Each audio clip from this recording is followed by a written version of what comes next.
தேவனுக்கு ஸ்தோத்திரம். இன்னைக்கு நம்ம பார்க்க போகிற தலைப்பு சிறு பிள்ளைகள். வேதத்தில் சிறு பிள்ளைகள்னு யாரை பற்றி சொல்லப்பட்டிருக்கு, சிறு பிள்ளைகளோட குவாலிட்டிஸ் என்ன அப்படின்றத வசன ஆதாரங்களோடு இன்னைக்கு நம்ம பார்க்க போகிறோம். உபாகமம் 6:4. இஸ்ரவேலை கேள், நம்முடைய தேவனாகிய கர்த்தர் ஒருவரே கர்த்தர், ஒரே ஒரு தேவன் தான், அவர் தான் இயேசு கிறிஸ்து. அவர் தான் பிதா, அவர் தான் குமாரன், அவர் தான் பரிசுத்த ஆவியானவர். தேவன் மாம்சத்திலே வெளிப்பட்டார். எப்படி வெளிப்பட்டார்? இயேசு கிறிஸ்துவா நமக்கு வெளிப்பட்டார். இதுதான் முதலாம் கற்பனை. இந்த முதலாம் கற்பனை ஒரே ஒரு தேவன்றத நம்ம பேச வச்சுக்கணும். இந்த முதலாம் கற்பனையை நம்ம கீழ்ப்படியாமல் ஆண்டவரை நம்ம திருப்திப்படுத்த முடியாது. ஏன்னா அவர் சொல்லியிருக்கார், என்னையன்றி உனக்கு வேறு தேவர்கள் உண்டாயிருக்க வேண்டாம் தெளிவாக சொல்லியிருக்கிறார். அதனால அவருடைய வார்த்தைக்கு நம்ம கீழ்ப்படிவோம். அடுத்து பாருங்கள், மத்தேயு 18ஆம் அதிகாரம் 3ஆம் வசனத்துலேருந்து 5ஆம் வசனம் வரைக்கும். இதை நான் அப்படியே படிச்சிடறேன். ஃபஸ்ட்டு, நீங்கள் மனம் திரும்பி பிள்ளைகளைப் போல் ஆகாவிட்டால் பரலோக ராஜ்யத்தில் பிரவேசிக்க மாட்டீர்கள் என்று மெய்யாகவே உங்களுக்கு சொல்லுகிறேன்.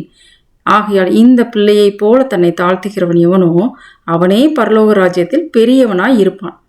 இப்படிப்பட்ட ஒரு பிள்ளையை என் நாமத்து நிமித்தம் ஏற்றுக்கொள்கிறவன் என்னை ஏற்றுக்கொள்கிறான். இது தேவன் நமக்கு சொல்லக்கூடிய முக்கியமான ஒரு வார்த்தை. எப்படி இருக்கணுமா? மனம் திரும்பி பிள்ளைகளைப் போல் ஆகாவிட்டால் பரலோக ராஜ்யத்தில் பிரவேசிக்க மாட்டீர்கள். மனம் திரும்பணும், மனம் திரும்பி பிள்ளைகளைப் போல் ஆகணும். அப்போ தான் நம்ம பரலோக ராஜ்யத்தில் பிரவேசிக்க முடியும் அப்படின்னு சொல்கிறார். இது நம்ம சில நேரத்தில் இந்த பிள்ளைகள்னு சொல்லும்போது நமக்கு நிறையா நேரத்தில் நமக்கு உபதேசம் பண்ணவங்க என்ன சொல்லுவாங்க, பிள்ளைகள் கள்ளங்கப்படம் இல்லாமல் இருப்பாங்க, அப்படியே நம்புவாங்க. இந்த மாதிரியான உலக பிரகாரமான வார்த்தைகளை சொல்லி உலகத்தில் இருக்கிறவைகளோடு ஒப்பிட்டு இந்த வசனத்துக்கு விளக்கம் சொல்லுவாங்க. ஆனால் ஒரு வசனத்துக்கு விளக்கம் இன்னொரு வசனம் தான். மனுஷன் என்னைக்கு என்ன செய்யக்கூடாது? தேவனுடைய வசனத்துக்கு விளக்கம் சொல்லக்கூடாது. இதோட அடுத்த வசனத்துல இதோட அர்த்தம் இருக்கு பாருங்க.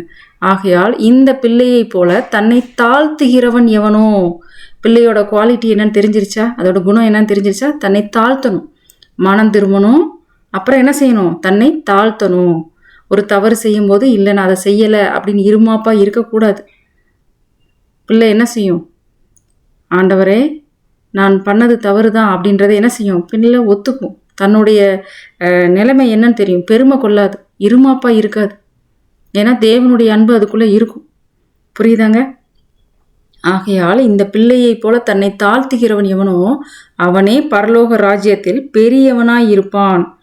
அப்புறம் ஆண்டவர் என்ன சொல்றாரு பாருங்க, இப்படிப்பட்ட ஒரு பிள்ளையை என் நாமத்தின் நிமித்தம் ஏற்றுக்கொள்கிறவன் என்னை ஏற்றுக்கொள்கிறான். அந்த பிள்ளையை ஏற்றுக்கிட்டிங்கன்னா நீங்கள் என்ன ஏற்றுக்கிட்டதுக்கு சமம்னு ஆண்டவர் சொல்கிறார். அடுத்து பாருங்கள், அப்படியே அடுத்த வசனத்துலேயே அப்படியே வருது பாருங்கள், 6லேருந்து 7 வரைக்கும்.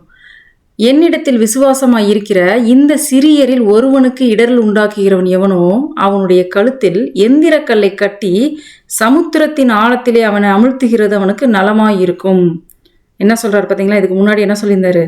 அவங்களுக்கு ஏதாவது நன்மை நீங்கள் செஞ்சீங்கன்னா அது எனக்கே செஞ்சீங்கன்னு சொன்னார். இப்போ என்ன சொல்கிறாரு? அவங்களுக்கு இடரல் உண்டாக்குனீங்கன்னா நம்மளே என்ன செய்கிறதா? நம்முடைய கழுத்தில் எந்திரக்கல்லை கட்டி சமுத்திரத்தின் ஆழத்திலே அவனை அழுத்துகிறது அவனுக்கு நலமாக இருக்கும். அவ்வளோ மோசமான நிலைமை நமக்கு வரும் அப்படின்றத ஆண்டவர் என்ன சொல்கிறாரு? இடரல் நிமித்தம் உலகத்துக்கு ஐயோ. இடரல்கள் வருவது அவசியம். ஆனாலும் எந்த மனுஷனால் இடரல் வருகிறதோ அவனுக்கு ஐயோ. புரியுதாங்க? இடரல் வராமல் இருக்காது. இடரல் வரும்போது தேவன் தன்னுடைய பிள்ளையை பாதுகாப்பார். அந்த பிள்ளையும் தன்னுடைய அப்பாவை பிடிச்சிக்கும். வசனத்தை தெரிஞ்சு எப்படி நடந்துக்கணும், என்ன ஆண்டவர் எதிர்பார்க்குறான்றத தெரிஞ்சு அது என்ன செஞ்சிடும்? அந்த இடர்லேருந்து வெளியே வந்துடும். ஆனால் அந்த இடரல் யாரால் ஏற்பட்டதோ அவனுக்கு ஐயோ ஆண்டவர் சொல்கிறார். பார்த்தீங்களா? அடுத்து பாருங்க, இது நான் ஏற்கனவே சொல்லியிருக்கேன் போன வீடியோலையே. சுவிசேஷ புத்தகத்தில் எதை எடுத்து நீங்கள் படித்தீங்கனாலும் பேரலாக அதே விஷயங்கள் லூக்காவில், மார்க்கில், மத்தேயில், எங்கே நீங்கள் மத்தேயை எடுத்திங்கன்னா லூக்கா, மார்க் அப்படி எடுத்து வச்சு நீங்கள் படிக்கணும். படிக்கும்போது அந்த மற்ற இடங்களில் நீங்கள் படிக்கும்போது இன்னும் கொஞ்சம் உங்களுக்கு ஒரு கிளாரிட்டி கிடைக்கும்.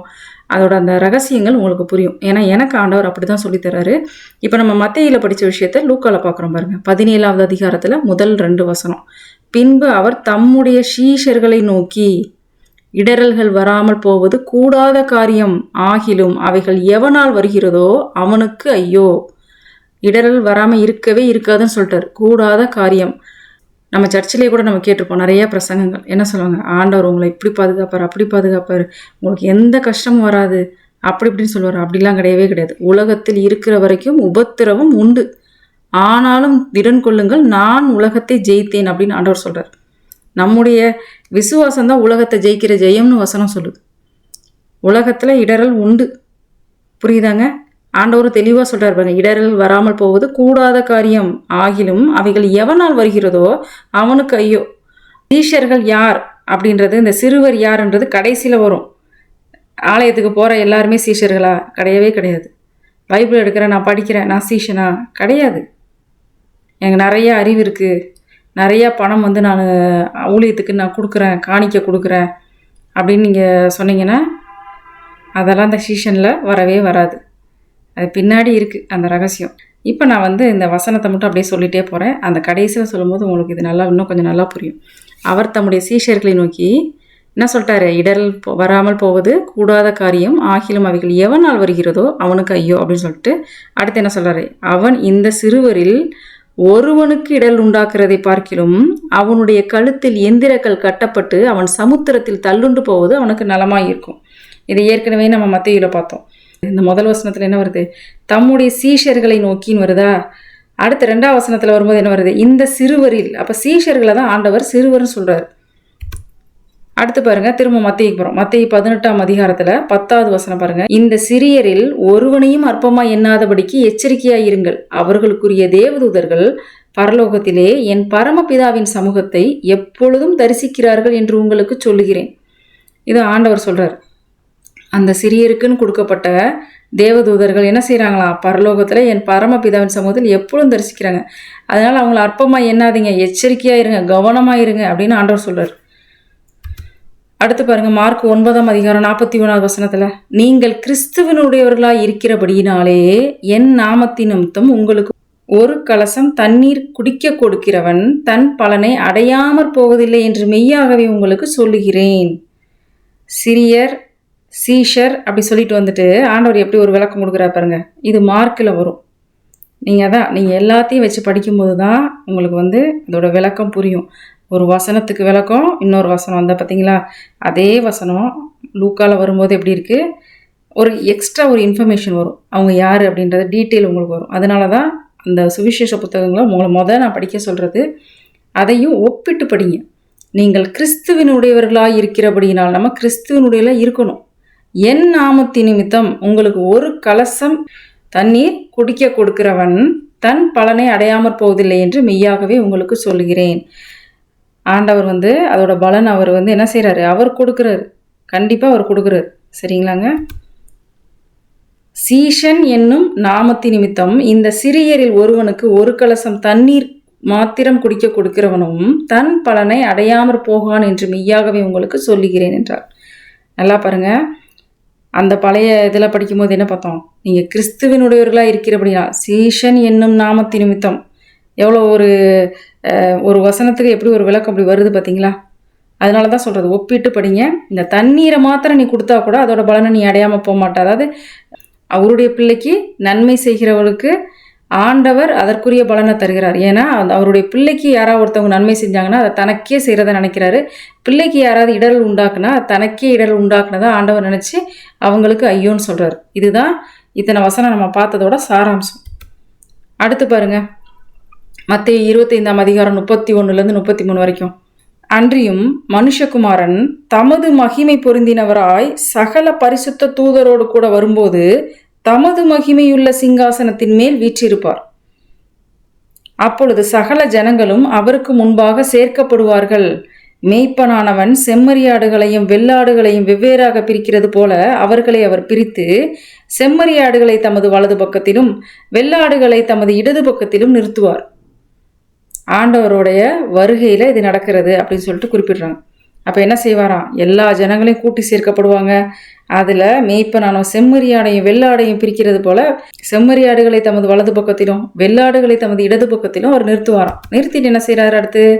அப்பொழுது ராஜா தமது வலது பக்கத்தில் நிற்பவர்களை பார்த்து, வாருங்கள், என் பிதாவினால் ஆசீர்வதிக்கப்பட்டவர்களே, உலகம் உண்டானது முதல் உங்களுக்காக ஆசீர்வாதம் பண்ணப்பட்டிருக்கிற ராஜ்யத்தை சுதந்திரித்து கொள்ளுங்கள் அப்படின்னு சொல்லுவார். அந்த ராஜ்யத்தை யார் கொடுக்குறாரு? வலது பக்கத்தில் நிற்கிறவங்களுக்கு கொடுக்குறாரு. அப்போ என்ன சொல்கிறாரு? அவங்க வந்து ராஜ்யத்தை சுதந்திரித்தான காரணத்தை அடுத்து சொல்கிறார் பாருங்க. பசியாக இருந்தேன், எனக்கு போஜனம் கொடுத்தீர்கள். தாகமாயிருந்தேன், என் தாகத்தை தீர்த்தீர்கள். அந்நியனாயிருந்தேன், என்னை சேர்த்து கொண்டீர்கள்.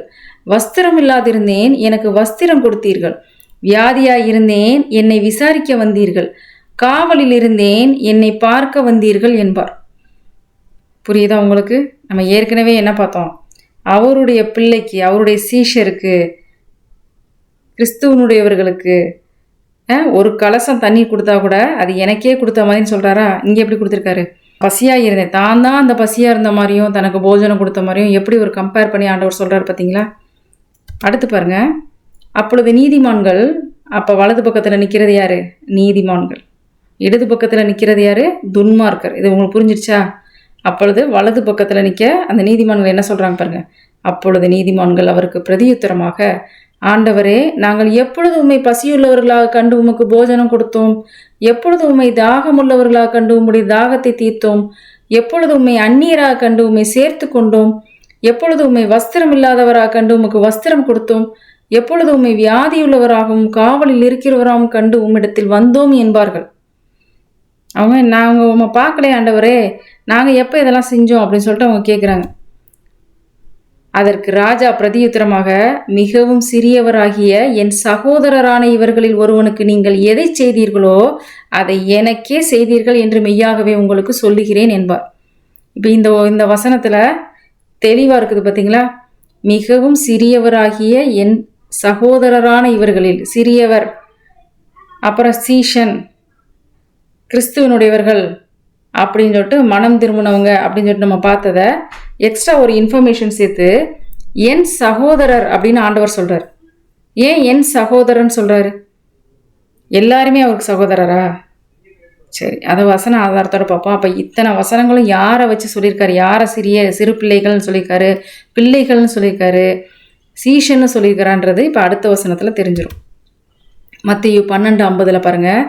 பரலோகத்தில் இருக்கிற என் பிதாவின் சித்தத்தின்படி செய்கிறவன் எவனோ அவனே எனக்கு சகோதரனும் சகோதரியும் தாயுமாய் இருக்கிறான் என்றார். புரியுதாங்க உங்களுக்கு? நீங்கள் பரலோகத்தில் இருக்கிற என் பிதாவின் சித்தத்தின்படி, தேவனுடைய சித்தத்தின்படி நீங்கள் செய்கிறீங்களா எல்லாத்தையுமே? அப்போ நீங்கள் தான் அந்த சிறு பிள்ளைகள், நீங்கள் தான் அந்த பிள்ளைகள், நீங்கள் தான் சீஷன். ஒரு சீஷனோட தகுதி என்ன? தேவனுடைய சித்தத்தின்படி செய்யணும், வசனத்தின்படி செய்யணும். புரியுதாங்க? அப்போ நம்ம யாருன்னே தெரியாதவங்க, தேவனை பற்றி எதுவும் தெரியாதவங்களுக்கு நம்ம உதவி செய்கிறோம், அது இரக்கத்தின்படி நம்ம செய்கிறோம். ஆனால் தேவனுக்கே செஞ்ச மாதிரி அப்படின்னு நம்ம நினைக்கக்கூடியதுன்னா அது கிடையாது. அவருடைய பிள்ளைகள் யார்? பிதாவின் சித்தத்தின்படி செய்கிறவர்கள். அவர்களுக்கு நீங்கள் செஞ்சீங்கன்னா தான் ஆண்டவர் அதோட பலனை தனக்கே செஞ்சதாக நினச்சி உங்களுக்கு கொடுக்குறார். இதுதான் வசனத்தின்படியான ஒரு விளக்கம். புரியுதாங்க? தேவன் தன்னுடைய சகோதரன்னு நம்மளை யாரை சொல்கிறாரு? பிதாவின் சித்தத்தின்படி செய்கிறவர்களை மாத்திரம்தான் சொல்கிறார்.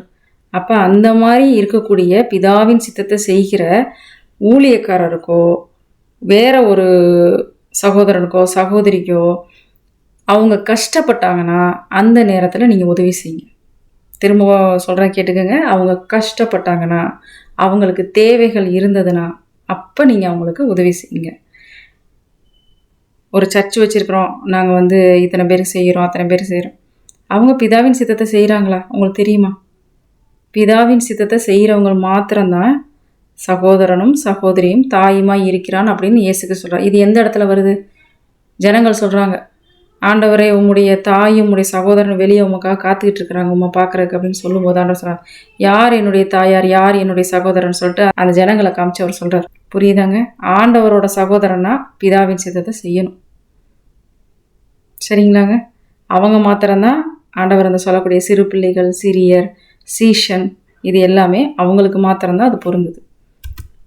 அடுத்து பாருங்க, அப்பொழுது இடது பக்கத்தில் நிற்பவர்களை பார்த்து, வலது பக்கத்தில் நிற்கிறது யாரு? நீதிமான்கள். இடது பக்கம் நிற்பவர்களை பார்த்து, சபிக்கப்பட்டவர்களே, என்னை விட்டு பிசாசுக்காகவும் அவன் தூதர்களுக்காகவும் ஆயத்தம் பண்ணப்பட்டீர்கள், நித்திய அக்கினியிலே போங்கள்.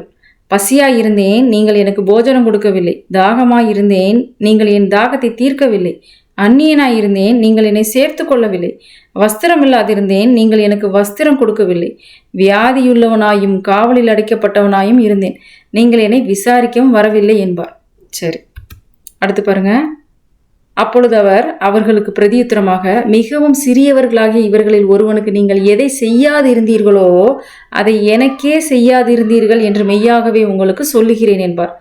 அந்தபடி இவர்கள் நித்திய ஆக்கினை அடையவும் நீதிமான்களோ நித்திய ஜீவனை அடையவும் போவார்கள் என்றார். இப்போ தேவனுடைய பிள்ளைக்கு ஒரு கலசம் தண்ணீர் குடிக்க கொடுத்தவங்களுக்கு பாருங்க, நீதிமான்களோ நித்திய ஜீவனை அடையவும் போவார்கள். இதுதான் இதோட சாராம்சம். சிறு பிள்ளைகள் அப்படின்னதும் ஜென்ரலாக இருக்கக்கூடிய சின்ன பிள்ளைகளை வச்சு அந்த உதாரணம் ஆண்டவர் சொல்லலை. பிள்ளைகள், சிறு பிள்ளைகள், சீஷர், கிறிஸ்துவினுடையவர்கள், இவங்களாம் யாரு? தேவனுடைய சகோதர சகோதரிகள். அது வசனத்தின்படியா இன்னைக்கு நம்ம பார்த்தோம்.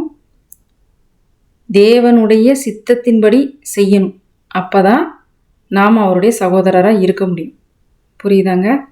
அந்தபடி இவர்கள் நித்திய ஆக்கினை அடையவும் நீதிமான்களோ நித்திய ஜீவனை அடையவும் போவார்கள். அப்ப நீங்க சிறு பிள்ளையா? நீங்க தேவனுடைய பிள்ளையா?